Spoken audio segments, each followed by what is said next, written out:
ఉన్నది. భారతదేశం లాంటి పవిత్రమైన ఖండము మరేది కూడా ఉండదు. అర్ధకల్పము పవిత్ర ప్రపంచము ఉంటుంది. అందులో సత్యయుగంలో పూర్తి పవిత్రత ఉంటుంది. త్రేతాయుగంలో 2 కళలు తగ్గిపోతాయి. సత్యయుగాన్ని పూల తోటగా పిలుస్తారు. సత్యయుగం నుండి త్రేతాయుగము, ఆ తర్వాత ద్వాపరయుగము, ఆ తర్వాత కలియుగంలోకి మీరు వచ్చేశారు. ఎన్నో సంవత్సరాలు, ఎన్నో నెలలు, ఎన్నో నిమిషాలు ఇప్పటికే గడిచిపోయాయి. పిల్లలు మీరు లెక్క వేసి చెప్పవచ్చు. ఇప్పుడు మిగిలింది సంగమయుగం మాత్రమే. సంగమయుగం యొక్క 40 సంవత్సరాల్లో అగ్రభాగము గడిచిపోయింది. అది కూడా పూర్తి కానుంది. పిల్లలు మీరు రాత్రి పగలు పురుషార్థం చేయాలి. అయినప్పటికీ మీకు పదవి నెంబర్ వారీగా లభిస్తుంది. మీరు ఈ సంగమయుగంలో బ్రాహ్మణులుగా ఉన్నారు. మీలో కూడా నెంబర్ వారీగా ఉన్నారు. కొద్దిమంది సేవను బాగా చేయలేరు, కొద్దిమంది సేవను బాగా చేస్తారు. తనువు, మనస్సు, ధనము ద్వారా సేవను చేయాలి. ఆత్మ తన మనస్సును, తన ధనాన్ని కూడా ఈ సేవలో వెచ్చించాలి. మ్యూజియం ఏర్పాటు చేయవలసిందిగా బాబాని అడుగుతారు. ఇక్కడ నేను ఎలాంటి ఇంటిని నిర్మించవలసిన అవసరం లేదు. నేనైతే ఇక్కడి నుంచి వెళ్ళిపోతాను.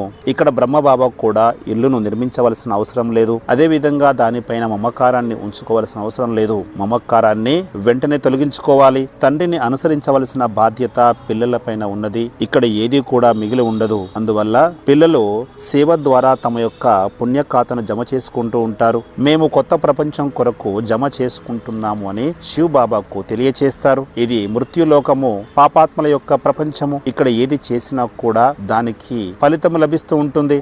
కల్పం ఎవరైతే ఇక్కడ సేవ చేశారో వారే తిరిగి చేస్తూ ఉంటారు. ఇంతకు ముందు కూడా మీరు చాలా సార్లు సేవను చేసి ఉంటారు.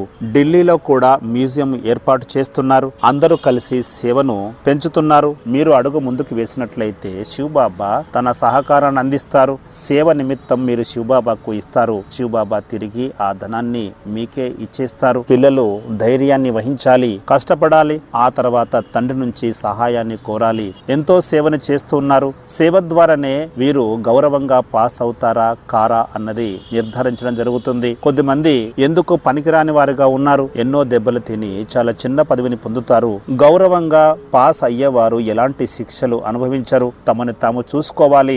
మాలో ఏమైనా లోపాలు ఉన్నాయా అని, కొంగల సంస్కారము ఉన్నదా అని పరిశీలించుకోవాలి. అలా ఒకవేళ ఉన్నట్లయితే ఉన్నతమైన పదవిని పొందలేరు. కొద్దిమంది జమ ఎక్కువగా ఉంటుంది, కొద్దిమంది ఏమీ జమ చేసుకోరు. సత్యయుగంలో అందరికీ సుఖము లభించినప్పటికీ కూడా అక్కడ పేదవారికి కూడా ఎలాంటి వ్యాధులు రావు. కానీ పదవిలో తేడా ఉంటుంది. ఈ పాత ప్రపంచంలో పేదవారికి ధనవంతులకు వ్యత్యాసం ఉంటుంది. అలాగే కొత్త ప్రపంచంలో కూడా పేదవారికి ధనవంతులకు మధ్య వ్యత్యాసం ఉంటుంది. ఈ రోజు బాబా సేవను ఎంత చేశాను అని తమను తాము పరిశీలించుకోవాలి. తండ్రి తెలియచేస్తున్నారు. ఆత్మీయ విశ్వవిద్యాలయము లేదా మ్యూజియంను